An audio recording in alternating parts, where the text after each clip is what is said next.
Thank you. Yeah, thank you, Sunanji. And thank you, Prakashji. Radhe Radhe. Good morning, good evening, everyone. Welcome to Daily Wisdom from Bhagavad Gita session. Radhe Radhe, Nitinji, over to you. Thank you, Pallaviji, and thank you, Prakashji, for a wonderful session, like always. So, Radhe Radhe, good morning, good evening, everyone. A very warm welcome to today's edition of Daily Wisdom from Bhagavad Gita. Let's get started. Today we have a spiritual cash-up segment as well, so we will directly get into our topic. So let me share my screen. We'll get started with our opening prayers like we always do. Gurur Brahma, Gurur Vishnu, Guru Devo Maheshwaraha, Guru Sakshat Parabrahma, Tasmai Shri Guruve Namaha. Vasudeva Sutam Devam Kamsachanurmardhanam Devaki Paramanandam Krishnam Vande Jagadgurum Krishnam Vande Jagadgurum. Radhe Radhe.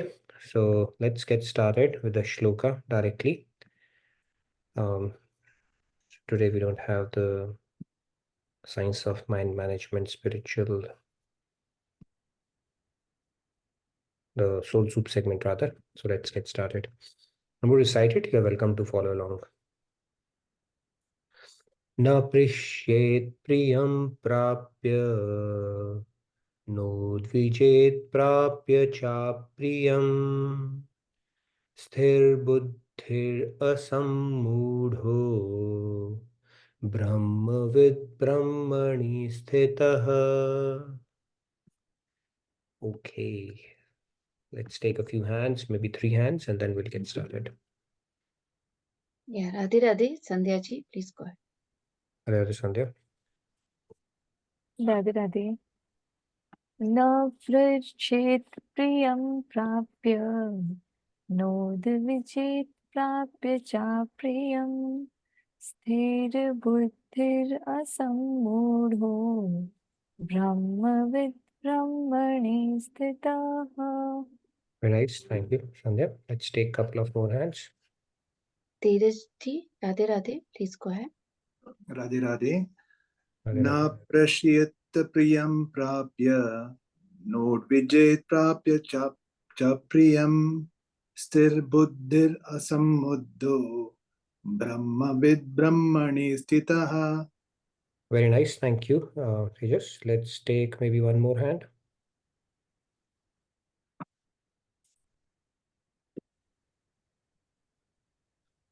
Okay, Riyaji. Riyaji, Go ahead, yeah. please. Radhe Radhe, please go ahead. Radhe Radhe. Radhe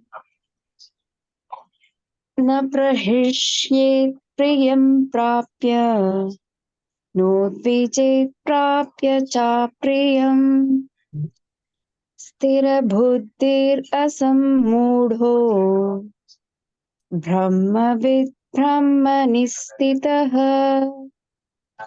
Very nice. Thank you, Riyaji. Radhe Radhe.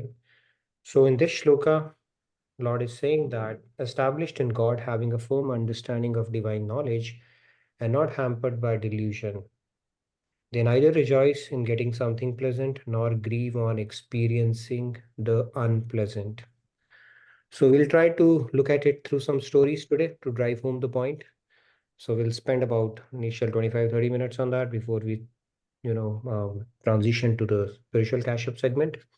So let's get started. To rejoice or to grieve, right? So let's start with a story. It's a beautiful story. Now, what happens is that, a wild horse, it ran into a farm and of a farmer.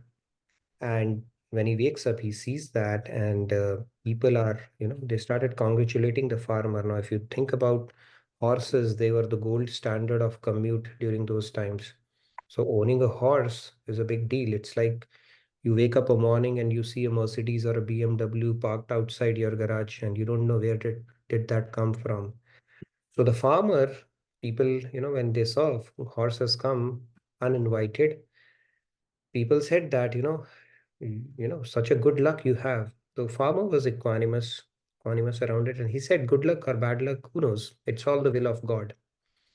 So he did not rejoice. He was pretty stoic or neutral about this whole thing. He said, who knows? It has happened, so be it, kind of a deal. Now, what happens after a few days is that the horse ran away back into the forest. So, like it had come, it vanished one day.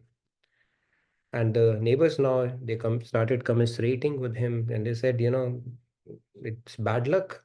You got something, and now it's bad luck. It's all God's. So basically, now they're saying it's not a good luck for you at all. Now he has run away. You had Lakshmi come at your home, and now it has gone away. So the farmer said, it's all God's will. Good luck or bad luck, who knows? And then what happens is, after a while, guess what? The horse brought in more of its family and friends along with it, maybe 20 odd wild horses along with it. And again, people came and they started congratulating him and said, what a wonderful luck, right? After all, it turned out to be good luck only, even though he vanished one day. So the farmer was again stoical. He said, good luck or bad luck, what's the big deal? It's all good, God's will, right? So he was still neutral around that situation. And then what happens after a while, because he's got so many horses, the farmer's son, he started riding one of the horses, and as the luck would have it, he broke his leg. And neighbors came to express grief again, and farmer again responded, pleasant or unpleasant, it is only God's will. Good luck or bad luck, only God knows, because his son has broken a leg now. Right? So he's again neutral about this whole situation. Then what happens? Few more days went by, and soldiers came to recruit all young men because there was a war going on, and everybody was taken, but his son, because he had a fractured leg. And then, good luck or bad luck, we don't know. So this is how the vicissitudes of life, right? We have to sail through with this kind of an attitude. Do we know, is it really what is happening to us? Is it good luck? Is it a stroke of fortune? Or is it really bad luck? How would you know that? So having that neutral or a stoic attitude towards those events is how it is meant to be. Like the shloka is talking about. Now, I don't know whether the farmer had read Bhagavad Gita or not, but apparently this story, I hope, is able to drive home the point. What may seem good in short run may turn out to be bad in long run. What may seem bad in short term may turn out to be good in long run. We don't know. You've heard about American Lotto. And I don't know how many million you win when you win that lottery. And I was looking at a documentary. It says that all the people who have won American Lotto, you'll say, good luck, what an extreme fortune, these people had. And within a matter of few years, they became bankrupt. They went on to lose their friends and relatives. A lot of them went into depression, became drug addicts. And if you interview them, they said, the worst thing that happened to them was winning that lottery. So how do you know whether it's good luck or bad luck? Even Sushil Kumar, the guy, we have that famous KBC, Kaun Banega Karodpati, who wants to be a millionaire.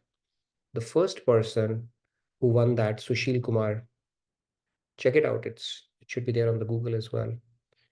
He said that event, people came and congratulated him. He was the first Karodpati after all. That was a revolutionary program that was launched, and he won that elusive prize. He said, that's the worst thing that happened to me. This guy was preparing for civil services. So he was in the middle of his civil services preparation and planning to sit for the prelims. And then all of a sudden his life changed. Reporters would start coming in. He would be invited to schools and functions to cut the ribbons, limelight. A lot of friends, they start flocking you, right? All of a sudden, the friends will start mushrooming from all quarters. And then it changed his life, right? He had a strained relationship with his wife afterwards. He became a drunkard. I think possibly started smoking. And it took him a while to get back on his feet after that. So we don't know. It's not about if you hit a lottery, that's the worst thing that has happened to us, but we don't know. Something may seem. So having a stoical attitude and be able to sail through it. Now, just imagine if he had come across this knowledge. You have to sail through these times. Nothing is permanent. Maybe that knowledge, if he had truly understood it, it would have helped him. And the same thing can happen to us in so many ways in our lives as well. So this story actually drives home the point that you be stoical about it. What is good, what is bad, who knows? But that famous story of Steve Jobs, his Stanford speech, and he speaks about it. He was rejected by his parents.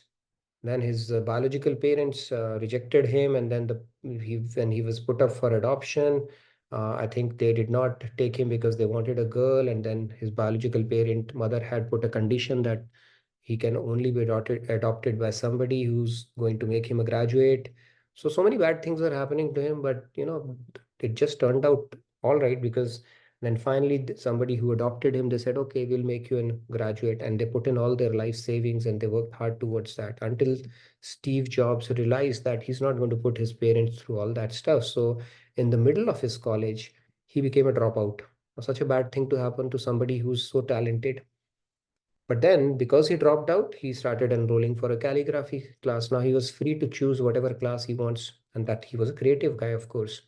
And he started learning calligraphy. And it's only because he became a dropout. He was a freelancer student at that point. He learned that calligraphy. Are we able to enjoy all these nice presentations and beautiful fonts that we see on computers today? And then he went on to find Apple, and eventually he was unceremoniously, it was a public humiliation. He was fired from his own company because the venture, his ideology and the way he wanted to run it conflicted with the venture capitalist who were pouring in money. And it was a public humiliation, very acrimonious exit that he had. But then he didn't give up. I mean, he just floated, Alpha Pixar, I believe, and he renewed. He found his creativity again, and then finally he came back as a CEO, and rest is history. We know that. So what seems right, and then in his Stanford speech, he was reflecting on this whole thing. He said, when I connect back the dots of my life, something that seemed really bad and depressing at that point turned out to be a blessing in disguise. So, what is good? What is bad? The good attitude a spiritualist would have is leave it to God. Let's simply sail through this phase rather than overly rejoicing or overly becoming despair or dejected about your current situation. Now, I'll tell you another story about Birbal and Akbar. Right? There are a lot of stories about them. So, what happened is once Akbar was, practicing with the sword, and as a luck would have it, he cut, not cut, but injured one of his fingers. So Birbal said, okay, whatever happens, happens for good. So Akbar was infuriated, right? First of all, he's having a pain, and Birbal is saying whatever happens, happens for good. So king said, take this guy, put him behind the prison, okay? How can he say that to me? Nevertheless, after a few days, Akbar went for hunting in the forest, and there you see this guy. Okay, more of his tribes came. Okay, they were people who follow certain cults, cannibals and all. They caught him, and they said, all right, we have gotten our prey for the evening, and we are going to put him as a fire sacrifice. Okay, this is some kind of a ritual they would follow. So they tied Akbar up and put him for the fire sacrifice until somebody detected that when they were doing his frisking and checking, okay, is he a perfect person? They said he's a defective piece, we cannot put him for fire because his finger is cut. So they had to release him. So when they had to release him, then Akbar realized, whatever happens, happens for good. So he comes back. The first thing he does is he puts him out of the jail and calls Birbal. He said, you know what, you were right. Whatever happens, happens for good. This is what the story, I mean, he narrated the story and said, I was saved. Otherwise, I would have been um, a history by now. But then he asked Birbal, then what good did it do to you? Because, okay, I got saved, but I put you behind the bars. How did it turn out to be good for you? So Birbal said, you know what? If you had not put me behind the bars, I would have been accompanying you. And if I was accompanying you, you were having a cut finger, I was not. So, what would have happened? So it was a win-win towards that. So we don't know, there are so many situations that happen in our life Rather than grieving over those, just have an acceptance. It's happening for a reason. This too shall pass. And that's an attitude a spiritualist need to have in their life as well. Now, I'll tell you another part of it. Now, here's another mother, right? You see the mother with two daughters? So one of the daughters, she had a brick business. Okay, so brick business, they would make bricks. And the other daughter, she had a umbrella business. Now, as a mother, now the first girl, she would pray, please, it should not rain, because if it would rain, right, the kiln there, the bricks are created, it can actually melt down the bricks and it's not good. All they need is sun beating down at 40 or 50 degree so that the brick business can flourish, because that's the only way to make the bricks. So she would pray this. And the other daughter would pray, please, it should rain, because she wants to sell her umbrellas, right? As a mother, what should be her attitude? When it rains, should she rejoice or should she grieve? So I hope you're getting the point here, right? So yeah, I mean, if she's rejoicing, that means she's partial towards one daughter, right? So the point here is it's being neutral. Leave it to God. He has a plan for everyone. And that is how we should look at happenings around us and things which are beyond our control, as opposed to thinking that, a particular outcome is the only outcome that is best for us. So that is an attitude a spiritualist would typically have, and that's a good attitude to have. Now, when we have that neutrality, stoic attitude around those things, then we are aligning to the principle that Lord Krishna is talking about in this particular shloka. And when we do that, what happens? Of course, we are closer to the peace. We are not subjected to like a pendulum, because of the vicissitudes of life. Up and down is anyway going to happen in our life. So we sail through that period. This too shall pass. Nothing is permanent. Draw more of God's grace and get more closer to peace, joy. And of course, whatever God gives us, that is something to be experienced only, because now you are not playing to the tunes of your mind and the dualities that this world anyway is going to throw your way, right? Now, any questions or anything that you want to add on to that before we transition over to the next segment? So I had three and a half stories for you today. Hope it's able to drive home a few points that we wanted to cover. But any questions or anything that you want to talk about? That's all I wanted to cover today. Any question? You want to add something?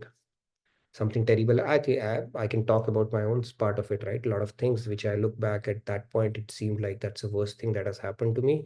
Now, in hindsight, if I look back, I would say that is the best thing that happened to me. The first thing is when I was studying, I wanted to do MBA from an elite college here in India. I did for, I was studying, I got an interview as well, did not get selected. Okay, it was in IIM Bangalore. I was like, this is the worst thing that has happened. I felt very dejected. I didn't know about Bhagavad Gita, right, at that point. So I was in my own world. But when I connect back the dots, I'm glad that happened, because then I got a chance to do it here in a much more, better college and better exposure, and then that experience was unparalleled, of course. And if I had gone through that experience, it would have changed the trajectory of my life completely. I don't know if I had come to US or would have been in ITPL or somewhere in Bangalore, maybe picking up a plum job and doing that only, okay, for the rest of my life. So I'm glad that did not happen when I look back in that sense. And so many things, I can relate back now. Even when I started working, that was the worst thing that happened in a company where the culture was toxic and stuff like that. But because of that, it gave me a push to do something different in life. And because of which, probably not that I took to spirituality because of that, but a lot of things, the corrections that were made in life, it happened only because of that bad experience. So I'm sure a lot of people can come forward and share their experience as well. A lot of things that do not make sense at that moment turn out to be blessings in disguise. And on the other hand, if we are not able to sail through some of the good things that are happening in our life, that may turn out to be something detrimental in long run for us as well. So that is the key point, why we need to stay neutral, or treat both success and failure, rejoice and grieving imposters the same way. Yes, Prabhat. I see a couple of hands raised. Mhm. Radhe Radhe, Prabhat ji, please Radhe go. Radhe Radhe, Nitin ji, Radhe Radhe everyone. So, related to this particular topic, I just remind one song, bhajan. That bhajan says like, "Ram teri maya kahin dhoop kahin छाया, भेद ये तेरा किसी ने नहीं पाया." So in that, it was mentioning that everything happens like whether it's joy or sorrow, that is God's manifestation, and because of that, these things are happening. So we have to expect each and everything, whatever happening in our life. Very true, very true. Like they say, right? There's a Taoist saying that every snowflake falls at the perfect place. So everything that is happening, that is unfolding, it's happening for a reason. We just need to be patient and accepting around it, as opposed to start complaining and whining in our head. So that is a good attitude a spiritualist should always have. And thank you for bringing in that bhajan, Prabhat. Good point. Yes, Sandhya. Yeah, Radhe Radhe, Sandhya ji, please go ahead. So just wanted to ask regarding rejoicing things in spirituality and similarly grieving when we are not up to the mark in our practice of spirituality. You can channelize it, dovetail it, from a spiritual. So same thing, that are our liabilities, which are not beneficial for us in material sense, could become our assets on the spiritual side. So you could rejoice, when you are able to able to do more seva, or you are able to carve out time for your bhakti, or you are able to do things that you wanted to really do, when it comes to building or deepening your relationship with God. Yes, that is fine. And like when you say, see, when you're part of a spiritual congregation, the kind of It's a bliss you are serotonin you relishing. would feel, right? So that kind of rejoice. That rejoices God. That is in the spirit of, like, Swamiji makes you dance in Hanuman Paddhati. Now you'll say, no, I'm not going to rejoice. Of course, you're rejoicing for God in that case, right? So yeah, I mean, that is there. And then grief should not be to an extent where it is paralyzing us, our growth. Like Oh if it becomes God, like a vira kind of a grief. that is a good one. Vira means you are united in consciousness with God, right? So it's a good thing. The tears that you shed for God in whatever way are always uplifting and purifying only. But that vira, that grief should not be like, you are always thinking, oh my God, I'm not doing this and that, and I'm not progressing at all, and what is happening. That grief is not good. Then you are being a pessimist, and Not like a depressing one. Yeah. then that does not help us continue on, or in a good state of mind in our head. So yeah, it should not hamper our growth, basically. That's the key thing. Yes, Tejas? Yes, Radhe Radhe, Tejas ji, please go ahead. Radhe Radhe. Yeah. In rejoicing or grieving, again, it's basically you don't want to attach to the outcome, right? So the NATO principle is still there, not attaching yourself to the outcome. And also spirituality, it's mostly, it's not a short term. It's not a short term game, right? It's a long term this thing. So it's like over a period of time, whatever your joys or rejoicing or grieving, it becomes a zero sum game. So you attain that equanimity, right? True. Anyways, So, these are yeah. transient feelings, right? Yeah, go ahead. Finish your thought, please. Yeah, that was my thought, basically. It's a transient feeling, right? Somebody, let's say they were high on intoxicants in a party. So yesterday, I asked them, are you feeling the same today? Of course not.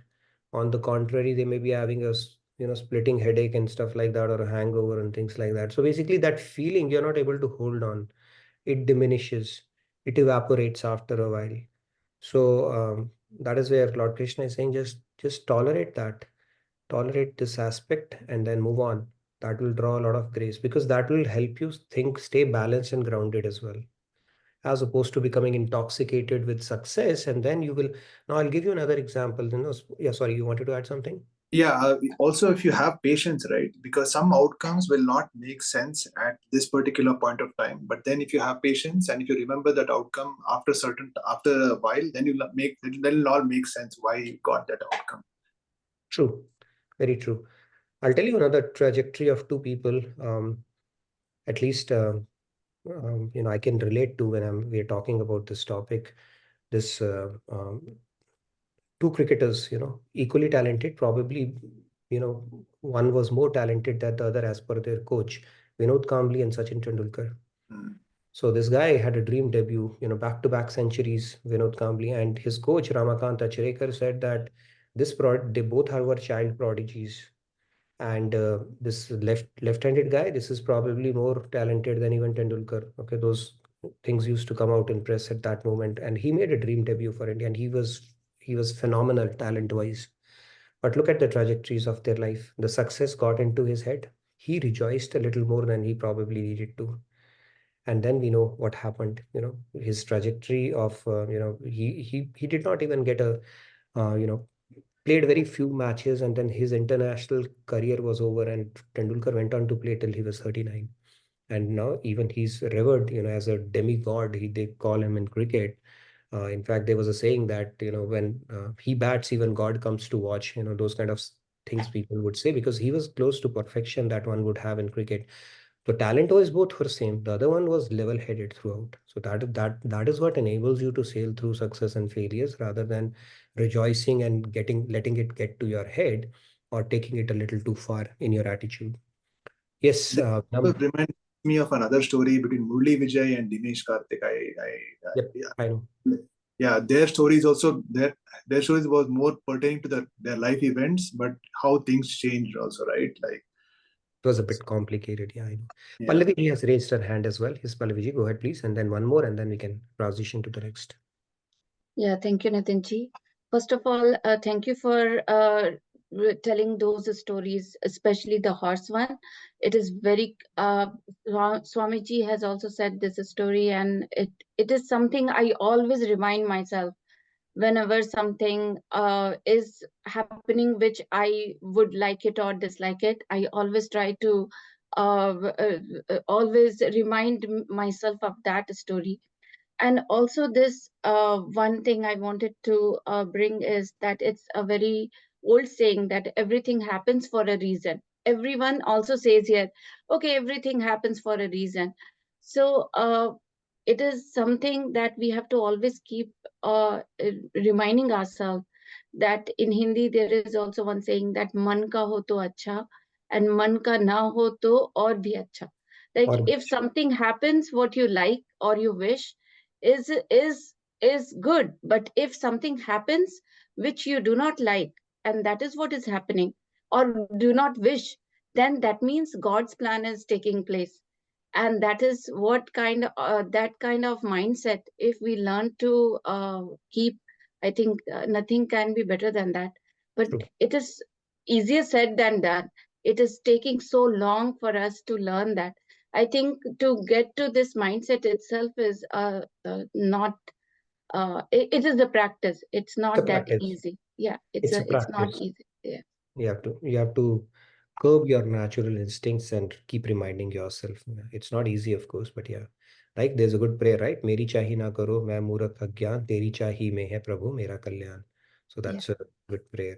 Yes. Thank you, Yeah. Pallavi ji. Vinamr 7, that is Yes. Rupa. Please go ahead. Yeah, Radhe Radhe Rupa ji, Vinamra 7, please go ahead. Radhe Radhe everyone. Actually, I just wanted to share one of my own life experience. Mhm. I don't know whether I'm correct or wrong, but 10 years back, I lost my motherhood. So I cannot have kids. That was a very big grief in my life. And it sometimes triggers me in some situations. But most of the time, I feel God has a plan for me. And now I'm able to really feel that whatever in situation I am, I felt like, yes, He has given me the right choice now. Mhm. But that triggers sometimes and it hurts because that's a lifetime grief, I can say. Other than that, many times I feel this was the best plan for me. I think, yeah, that's the good attitude to have acceptance around that, because Yeah. see, God always has our best interests in mind, right? So we don't know the kind of situations that can unfold, and only if we had the vision, what you call that, far-sighted vision, if God could enable, hey, this would have been the possibility, this would have, you said, okay, you know what, my situation is fine. So we don't know, we have to trust God's plan in that sense. That's a good attitude to have. Thank you. Yeah, Actually, but always I used to think for this, how can I think in my life this was the best plan? But as the life is going on, as how you said, Nitinji, that how life unfolds, we don't know. true. As per the present situations, I feel that was the best plan for me. Exactly. You have to really make it as part of your DNA, not just in letter, but in spirit also. And that is extremely pleasing to God. So that is the practice, and that is what we need to deepen. Okay. Everything is happening for a reason. And that is it is in your best interest only. Just make it part of your, thought process. And that's how we should look at everything that is beyond our control anyways. Thank you for sharing that, Rupaji. And sorry to hear about, your mom thing that you spoke about, but I'm sure you are dealing it in the best possible way right now. Nanikji, you wanted to add real quick something? I think we are pretty much on time for the next segment. Yeah, Radhe Radhe, Nainitji, please go ahead. Yeah. Yes, I believe in this, that everything happens for the good. I came to this country in 1960s, there was what, two visas at the time. They used to be, sorry. See, when I came in this country, there were two kind of visa. One was student visa, other was exchange program.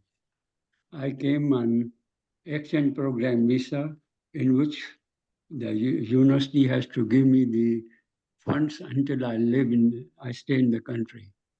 So when I was, when I graduated, about to graduate, I got a job with Exxon and Mobil.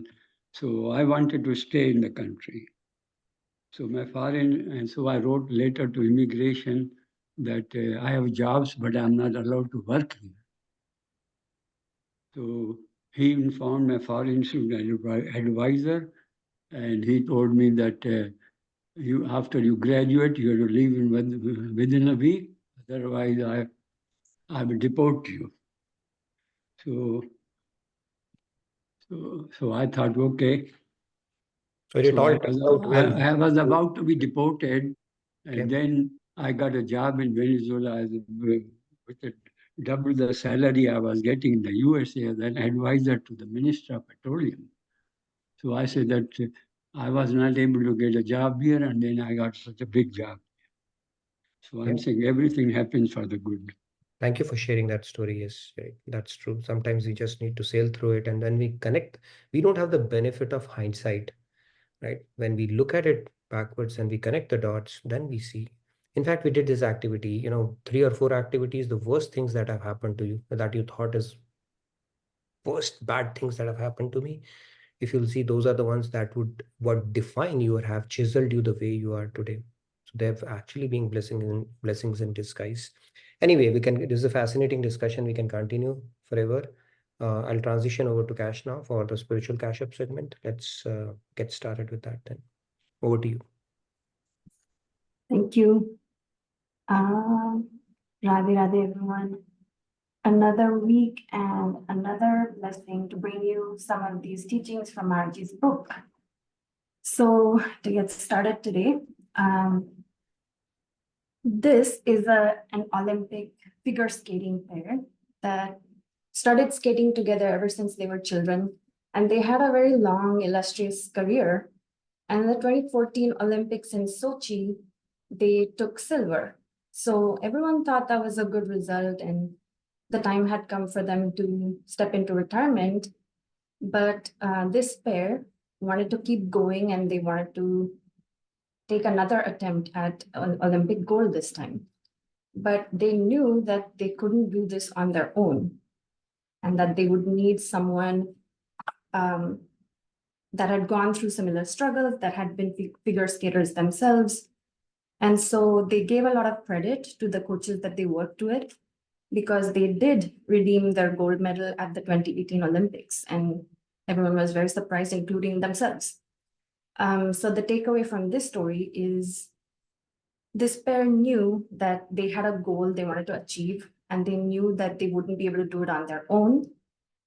And so they worked with their coaches. So the point here is they had their eyes on the prize, and they needed someone wise to guide them through it. So that brings us to the topic for today, wise on the prize. and it's from the chapter The Saint. This is episode 1 because we begin the chapter today. So to recap and ruminate, last time we were looking at the chapter, the soul, material world, and detachment. So we said, as individual souls, we are surrounded by this external gross world. And then we also create another inner world in our own minds, and that world is full of desires. And even if there are no external stimuli in the world outside of us, we can still keep building things and desires in our inner world, and there's no end to it if we let it keep going. Then we said these desires come from attachments, and we looked at how when the mind is not absorbed in anything, either through love or hate, we refer to that state as detachment or non-attachment.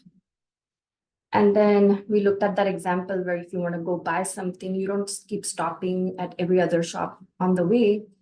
You're just indifferent to it. So we said while walking through the marketplace of the world, we should neither love nor hate, but just make our way straight to the shop of God, which alone is the center of divine bliss. So we know where we want to go. Today's area of focus is we want to go to that shop of God, but that needs a special passcode, which we don't have, and we need a certain entity to help us with that. So who is this special entity, and how can we recognize that entity? And that's what we're going to look at today. So we talked a whole lot about desires and how it's a bottomless pit if we let it keep going. So the question is, if the mind is perfectly detached, is it possible to become desireless? And Maharaji's verdict is, nope, it is not possible to become entirely desireless. And why is that? It's because it's the nature of the mind to keep desiring. That's just how the mind is. The mind cannot remain inactive even for a moment. There's a verse in Bhagavad Gita that tells us that. Desires naturally arise out of our sanskars. We've seen innumerable past lives. We even tried to plot it on a slide last time. And then as long as the soul is under Maya, the nature of those desires they're all going to be materially inclined because we are engulfed by Maya. And the only way desires will come to an end, Maharaji says, the only way is if we get what we're actually looking for, what we're actually thirsty for, which is divine bliss or attaining God. That's the only way we lose Maya and we lose all the desires. So then the next question is, fine, if we do the detachment part of it, is that enough? So here's an analogy of a deer that's chasing a mirage in a desert. So the deer is thirsty, it's looking for water, and it's running after this mirage that just keeps moving forward, and it never reaches what it thinks it wants to reach. So let's say the deer now made a decision, okay, this is an illusion, I'm running in the wrong direction, I need to stop. And it stops, and it detaches itself from the mirage, right? This doesn't make it free from thirst though. The thirst will only be quenched after it drinks water. So similarly, if someone's lost their way and a passerby tells them you're on the wrong road, and the person says, oh, you're right, okay, I'm not on the right road, that isn't enough. They now have to find the right way home. It's not enough to know I was on the wrong path. So similarly, it's not enough to know that the path of fulfilling our desires through possessing worldly objects is wrong. So Maharaji said, don't run in the direction of the material world. Real happiness doesn't lie that way. So it's not enough to know that. We also need to know, once we get detached from that material world, what is the right path to lead us to that divine bliss that we're all seeking? So the takeaway here is that detachment alone is not enough to attain divine bliss. The right path is surrendering to God. So that is the next thing we need to do after detachment if we want to attain divine bliss, is what Maharaji says. So what is that divine bridge? What we're saying here is we've detached the mind, we want to surrender to God. That's our next path. But we're saying there's something missing between those two things. because we're not able to surrender to God on our own. We need that divine entity. And why is that? So let's look at another analogy. Imagine you're going to live in a different country and you don't know the language, you don't know the script. So then it's hard to communicate or hard to get anything done in that situation. So we're going to need someone who knows the local culture, they know the customs, they can help us interpret and navigate around that unfamiliar place. We need someone to help us get over this language barrier. And who can help us do that? It's a guide or an interpreter. So this person can help be the bridge between the language we know and the language of that country. So in the same way, we are currently engulfed by Maya, and what we possess in terms of intellect, mind, and senses is material.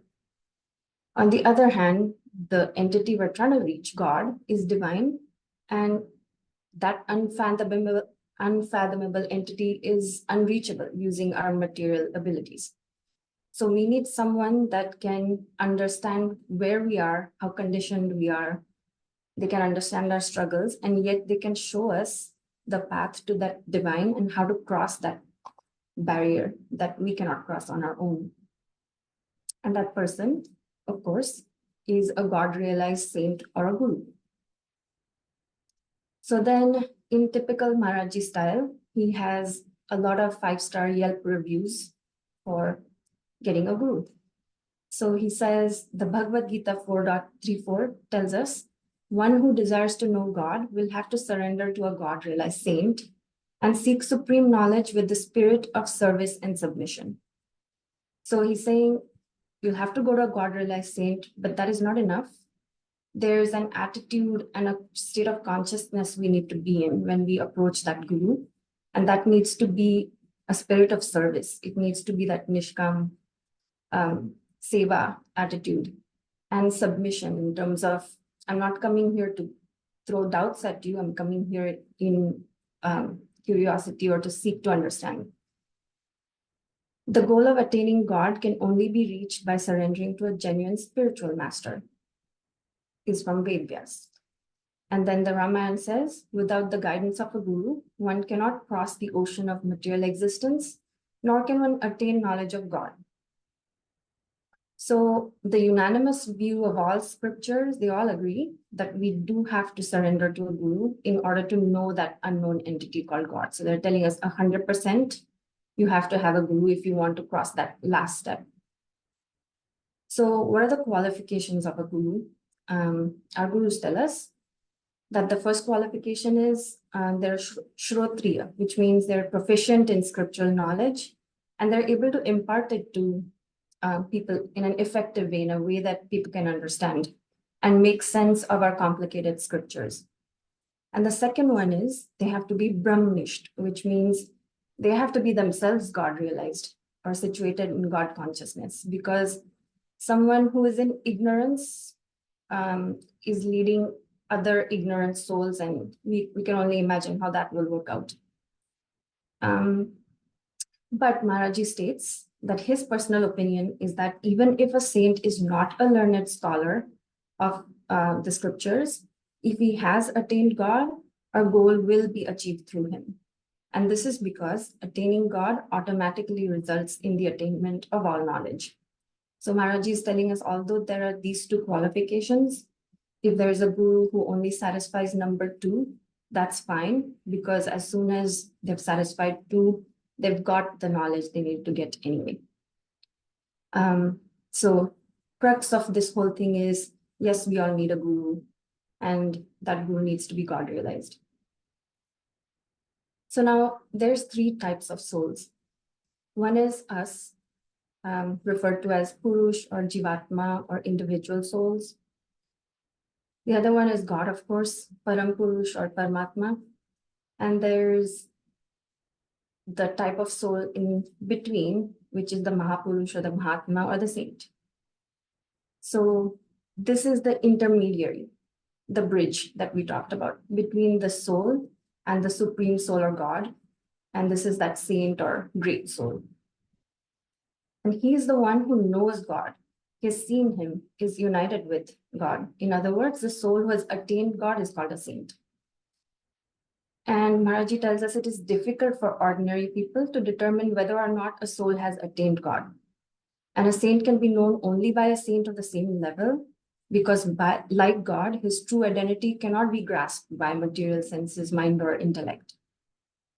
So in other words, if we're seeking a guru and we see someone that appears to be a saint, we with our limited material intellect, how can we know, how can we tell that this person is indeed a legit guru?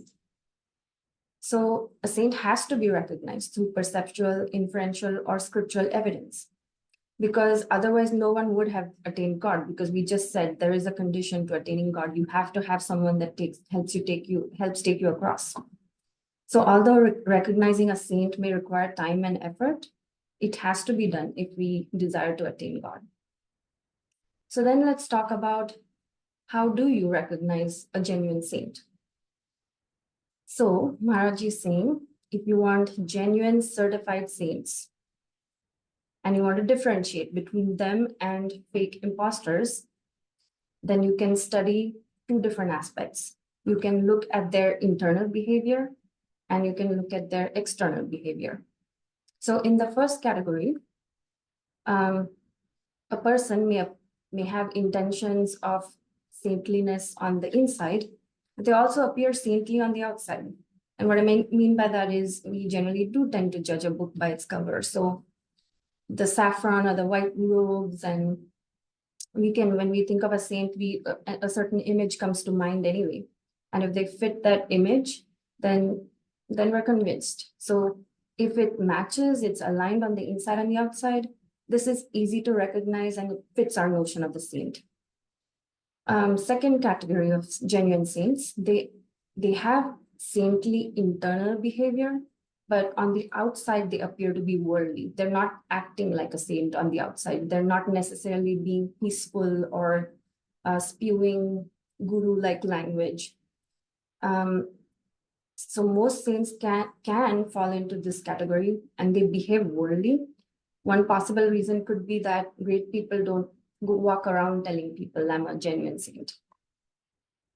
So that's the genuine categories. And in terms of imposters, if someone's internally behaving worldly and on the outside too, they're doing nothing that a saint does, then this is easy to recognize. It's normal people trying to talk like a guru. We won't be fooled by that. And then there could be some people who are thinking worldly on the inside, but on the outside, they have that saintly garb and the appearance of being a saint. And that's where most of us can fall into a trap. So this is extremely difficult to identify, since we normally judge people based on external behavior. So Maharaji says the second category of saints, this one, where they're actually saints, but they're behaving like they're not. And people that are not saints, but they're behaving like they are. So these two categories need special reflection. But first, we're just going to look at this part, where they're actually saints, but they don't behave as such. So there are two types of saints. One category is the Nitya-Siddh souls. These souls have never been under Maya since eternity. And the other ones, so these are 100% original Nitya-Siddh souls. And then we have the Sadhan-Siddh souls. These souls are the ones that have conquered Maya through spiritual practice.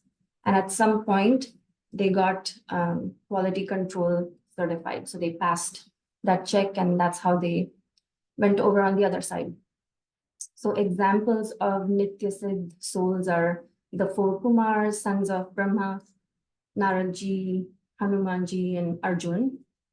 And then examples of Sadhan-Siddh souls that we can take a lot of inspiration from, because if they have done it, we can do it too, is Tulsidas and Mirabai and Valmiki and Kabir Das.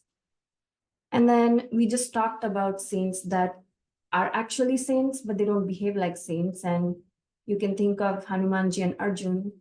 They went around murdering people, which is not exactly saintly behavior. But we can take a look at how that can happen, because saints can perform outwardly good or bad actions. It doesn't mean that they're not saints just because they're not behaving according to our notions of ungodly behavior. So let's look at doership of sadhu and siddh saints. They act in an unsaintly way because these souls are actually not doers. Unlike us, where we're responsible for our actions, they can claim that they're not. And how's that? So for these individual souls, God controls Maya in the beginning, right? Like for all of us. So God controls Maya, and then Maya in turn controls the soul, intellect, mind, senses. So this is how the hierarchy will go. If you think back to the chariot metaphor too. So here's God, and then he's the controller of Maya, and Maya has control of all of us souls right now. And then if we're doing things right, our soul is driving the intellect, which in turn is driving the mind, and that controls the senses. So as we individual souls, we progress towards God, our accumulated binding karma of the good and bad actions, that keeps decreasing the more we're attaching our mind to God.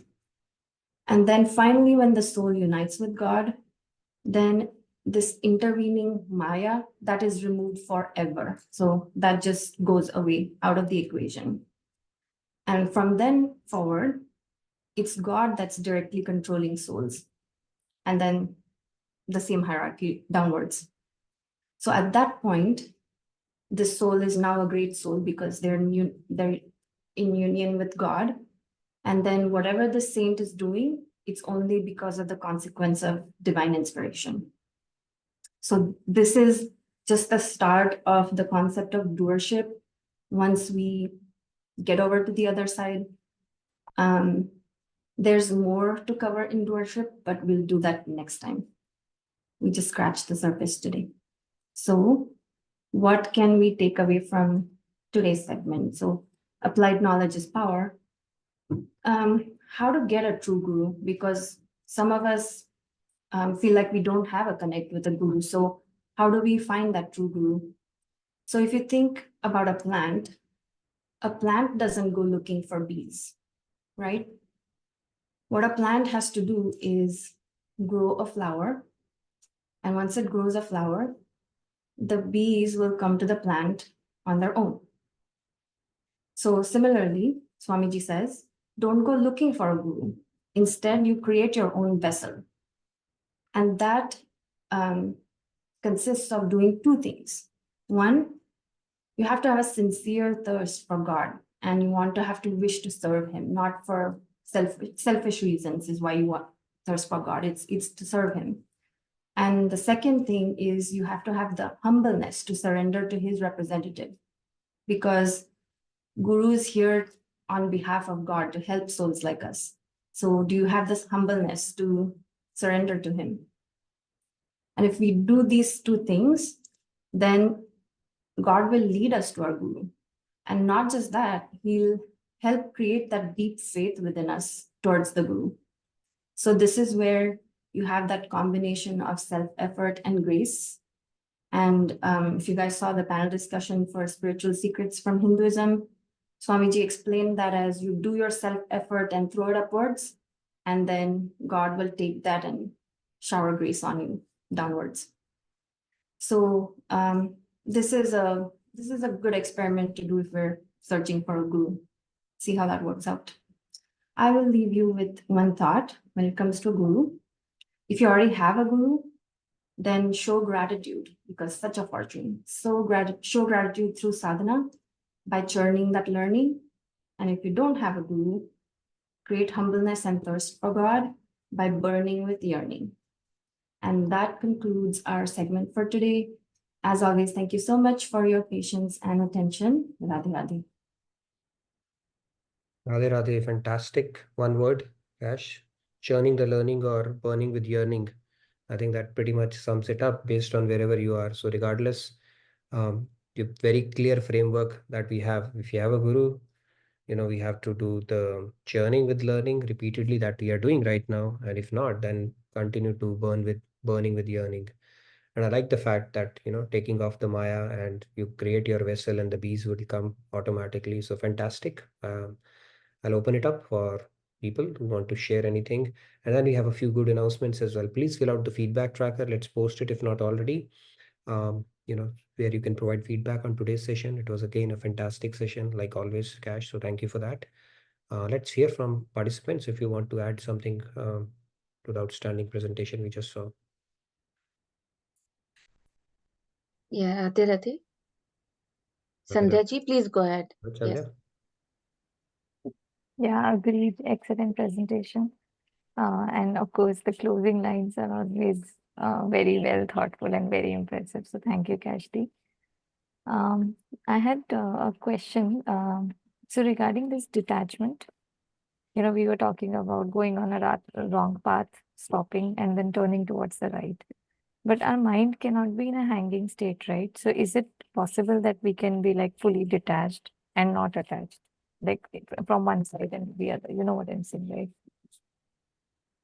It's a journey, right? It's always percentages. So the more you detach or the more you attach to God, Simultaneous. that much detachment you'll have on this side. Yeah. Right. So okay. yeah, it cannot be in a hanging state. It has to attach to some place. Correct. Yeah. Okay. And one question was regarding, I think, the point of identifying, where you had like four points: external, internal traits of an individual. So I think the first and third could be tricky to distinguish at times, where you have the internals saintly features, but externally either they are wearing a saintly attire or not. I think that was the first and third, right? Right. It could be, and that is where said it's not a slam dunk thing at all, right? And there are other symptoms that Swamiji has provided. Right? It's like a fireball. The message will cut through your heart. Your, love for God would increase. So there are other symptoms as well, but it was simplified version on, what are the what you call that at a higher level, what are the four possibilities that can exist for people. And then of course, even for the first and third category, that first and second category also, we'll have to exert ourselves. It's not like, hey, figured it out, right? We'll have to have other symptoms also for us to figure it out. It takes a while for us to growing into understanding somebody who could be truly saintly. And also, like for a Maya bound soul, I feel it's like impossible to know for sure Impossible. and identify a Maya teeth soul, right? So it is, you go by your feeling, and as you mentioned, so It's that's what. impossible, and that is one of the reasons why we have not been able to complete our surrender. Our buddhi comes in the way. We put a question mark in every lifetime. So of course we need God's grace, but then that's something we need to churn and learn and keep on meditating and praying to God and continue with this journey. Yeah. So it's not easy. Of course, if it was easy, slam dunk, then we would surrender and complete the goal, right? We're not able to. Our buddhi comes in the way. And Swamiji has also said, look at your own intention for finding that guru. So if you're trying to look for siddhis or for your own self-interest, then you will be led down a wrong path and you'll end up with a guru who is not legit. So that's another self-test we can do. True. What are the reasons why we are trying to find a guru, right? There are tons of people who can promise you heaven or better life and other things, right? So our intention can drive us to the kind of person because God is seated within. Good point. Yes, Prakashji. Enough. Prakashji, Radhe, please go ahead. Radhe. As always, hats off to you, Kashji, for a wonderful presentation once again. I really loved that framework about Guru. The way that you have actually drawn the analogy about internal versus external, particularly that saintly versus worldly. I mean, that was mind-blowing. It is very good perspective that I thought. Now I can actually correlate when I look at this Swamiji, I can really correlate that. So that's how Maharaji has laid it out in his book. Great. Thanks for bringing those wisdom to us and enlightening us. And I have one I don't know whether it is a question or some clarity or confusion. The last slide you mentioned about how to get the guru. We need to put a self-effort, like sincere trust, and then humbleness for surrender, right? I mean, at least in my case, I don't think I had put any of that, but I got the guru. Okay, so is it something like? Is it? I mean, because even for us to put the self-effort, we need to have that knowledge, right? Because we were wandering in this material world, looking for happiness in the outside. Even for us to put the self-effort, we don't know where to put the right way, right? Unless until we have somebody to actually guide us. And we didn't have that guidance before. So, I mean, I didn't really connect to this particular point. So is it really like, I mean, is it like maybe or my previous janma, something like that karma that I got Swamiji as a guru, or rather all of us, right? But I didn't think I put any of these self-efforts before. Even now I'm trying to maybe putting it with the grace of Swamiji, but I'm not there yet. So how do you actually kind of correlate that? All right, I can have a quick. See, you heard about Black Friday sales. Maharaji was a Kripa avatar. So you get picked up, right? There must be some reason, some past connection would have been there. And when the time was opportune, he picked you up. Right? Possibly people who did never got an opportunity to meet Maharaji in person were the ones who put their buddhi and turned away from him, in previous one of the lifetimes. And now they are again, Maharaji, part of his Kripa avatar, they are getting him back. So a lot of factors come into play. It's very difficult to know that. Typically, it is said like, if you are on a score of 8 in a particular life and you are supposed to meet a guru at the score of 10, then when you reach that score through your meritorious deeds or possibly through your chintan or through your burning with yearning, then you will meet a guru. But in some cases, you could get lucky based on your past things, or it could be a Black Friday sale that is going on. So the key is now we have gotten picked up. Let's do the churning and learning because we are lucky in that sense. Even same question I had as well. I have no eligibility, at least in this life. Why would I even get, sniffed out? I told Swamiji, you sniffed us out when you came to Phoenix. I don't know. So sometimes you just get lucky and God has a perfect plan, right? Guru knows, maybe we've had a past connection, we turned our, and then we are getting another opportunity. So those kind of things can happen as well. But from Maybe our standpoint, if we self-effort don't from have, previous life. yeah. But the good strategies would basically we focus on our self-effort regardless. Right? If we don't have, and then wait for God's grace to make it happen. Guru Hari ki kripa se mile Guruvar pyare, Guru ki kripa se mile Giridhar pyare. Right? Maharajji's bhajan is there. So with God's grace, we get a guru, and with Guru's grace, we get God. And this is how this process unfolds. Yes, Abhinav? Abhinavji, Radhe Radhe, please go ahead. Yeah, Radhe Radhe, Nitinji, Radhe Radhe, Kashmir ji. So wonderful session today. Just wanted to give one statement like earlier your sessions were like, I will just give an example where like when a mother feeds a child, if mother is feeding more faster than child will say, hold on mom. Now, after from past 2 to 3 sessions, mother knows like how to, at what pace to feed the child now. So we are able to, completely swallow or like eat the information, whatever you are, giving here. So it's going so smooth and yeah, thank you so much for I would say, putting all the hard work to present it. I would say mother is going at the same pace, child is becoming efficient. Okay. That is also a possibility. Yeah, yeah. So, now I think, yeah, it's yeah. Thanks again for we're able to pick up, and I think the beauty of these presentations is the concepts are getting, the way they get presented, it's very simplified and a very logical, structured manner. So if you simply bring in the focus, then you'll be able to follow along. But yeah, it'll become increasingly easy as a group as well. Yes, Shashiji, you wanted to add something? Yes, yes. Shashiji, Radhe Radhe, please. Yeah, Radhe Radhe, Nitinji.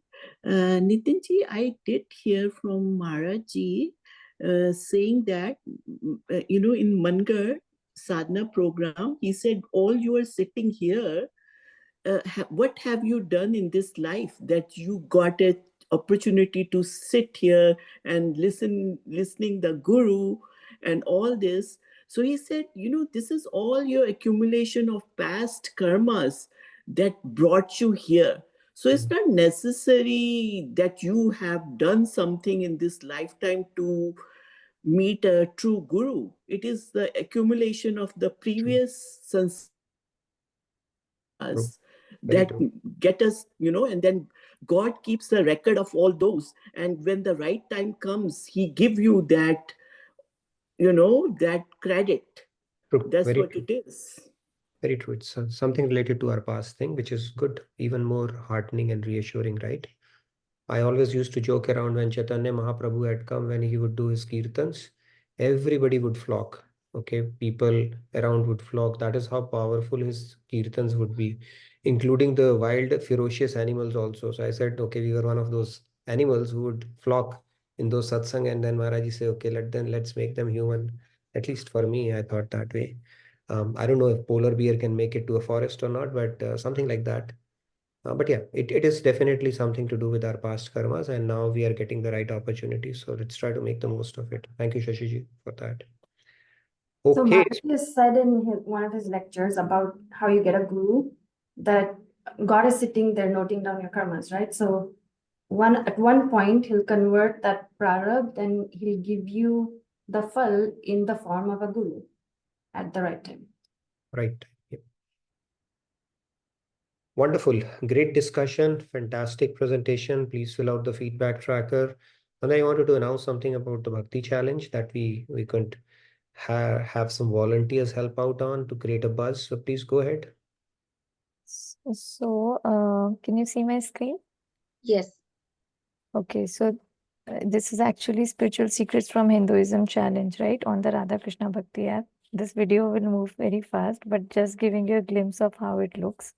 So already there are 4 videos out, and every video is accompanied with these questions that you can answer. And the most exciting thing is you get butter pots. I think that will come. Butter pots, oh, that's nice. Wait. Does it come with Yeah. mishri or not? See these butter pots on the top, right? Yeah, this has mishri. You'll feel that in the sweetness and bliss that you experience. Okay. And what I wanted to add is that there are many other rewards. And if you go to this discover part, you see topic-wise different things like articles, videos, audios, lots of features are there in the app. And whatever you watch and read, you get rewards for that. Nice. So this is like amazing. We have, of course, Bhagavad Gita and a temple and Karma Yoga, right? So this is an app that everybody should have and make best use of it. And on top of that, we request all of you to do this challenge and if possible, share it in the form of a video, your experiences, because that is what will encourage many others to also become a part of this wonderful resource. So the call to action is to take the challenge and, share your experience on how. Yes, it could be simple screenshots, simple screen recordings of Please your do that. experience, your butter pots, and or your videos, your testimonials. So please fill out the feedback tracker if you would want to help with this activity, and then we can take it forward. Right. And this is the least we can do for Swamiji, for all the knowledge that we have gotten from him. I know it may mean pushing ourselves out of our comfort zone, but the more people can come forward and do that, the better it will be. Yes, Pallaviji, you wanted to say something? Yes, Sandhya-ji, Nitin-ji, I just wanted to mention that in the Bhakti app, there is a beautiful tab that is Temple tab. Sandhya-ji, when you were sharing the screens, I wanted to also bring that up. That temple is something I absolutely love that. So the moment you select that, you'll see all the gods, and you can do aarti, you can do, you can offer flowers, and then the aarti starts praying. So this is something amazing. When I clicked on it, I found that I was like so happy, I can't tell you. Yeah, So, and you can do Aarti of Maharaji as well. And yes. his picture will be there. The Aarti will play. There will be flowers. There will be Aarti ki thali. There will be a Shankh, Naad as well. It's like Yeah, a complete Shankh-Naad, package. yes. So not only Radha Krishna, Ramji is there, Hanumanji is there, Maharajji is there. So it was amazing. Please do try to log in on that and take Pallavi ji. advantage. So if you absolutely love that, then we'll love it absolutely too. So great. Hey, by the way, tomorrow we will do our interactive segment quiz in a very different way. Our quiz masters are going to present something. If you participate in it, it's going to change your life forever. So do not miss out on the exciting new way of presenting the quiz. I think, I don't know if I'm building it too much, but yeah, please do come. Okay, we'll do it a little differently. Yes. Yes, Samiranji, Radhe Radhe, Last please one. go I ahead. think we are already, yes, go ahead, Samir. Yeah, Radhe Radhe. So Nitinji, the crux of today's presentation, what I got was that when we like people say, right, Guru finds the disciple, not it is we that we find the Guru. So I think our effort, like Kashdi said, that our effort should be to create make our vessels ready. Then the Guru will definitely find us, or we will get a direct association with them. And also one more question I wanted to ask, that when we talk about self effort, uh, is it something to do with our like karmic account, when we say to find a guru or surrender to a guru, or is it something else? So first is, I think, yeah, you said right? When the disciple is ready, the master will appear. That is the saying also, right? And then second part is, I don't know, it could be a complex algorithm, karmic accounts or not. But the other aspect is, of course, when you are yearning for a guru and you really want to meet a guru and you're really praying to God to get a guru, your karmic accounts, you would be mindful and cautious about the kind of karma you're accruing, right? So both have some kind of a correlation there as well. Why would a person who's enjoying life would seek a guru, right? So if you are really burning with yearning, of course, you will take care of your karmic aspect as well. But whether what proportion of your burning and yearning God is looking at, and what proportion of karma, only God knows. But He knows when is the right time. The time is ripe for you to present with the Guru.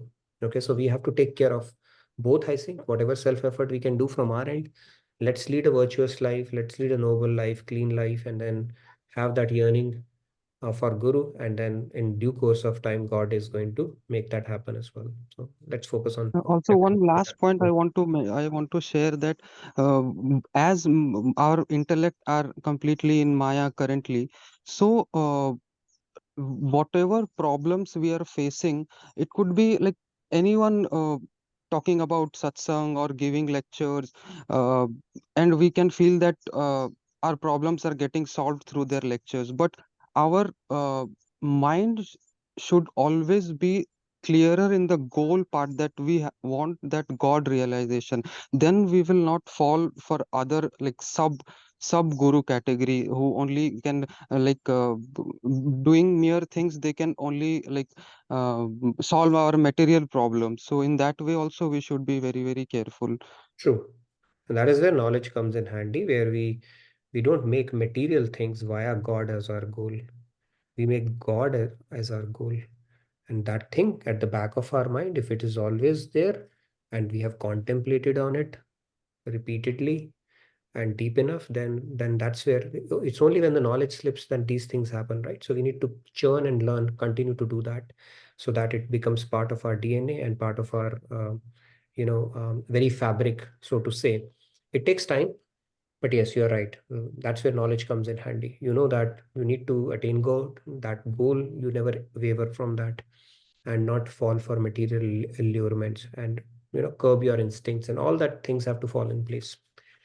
Good point, Samiran. Thank you. I know we are over time today, so thank you, Palviji. I know it's late for you. So thank you everybody for a wonderful engagement, and thanks Cash for a wonderful presentation. Again, I look forward to seeing you tomorrow. Like I said, it's going to be a different way of quizzing you tomorrow. We're going to make it interactive and a lot more. Okay, so see you tomorrow. Fill out the feedback tracker if not already. Good night, good day from my side. Radhe Radhe. Thank you. Thank you, Nitinji, for an awesome session. Stay blessed, everyone. See you all tomorrow. Radhe Radhe. Sure.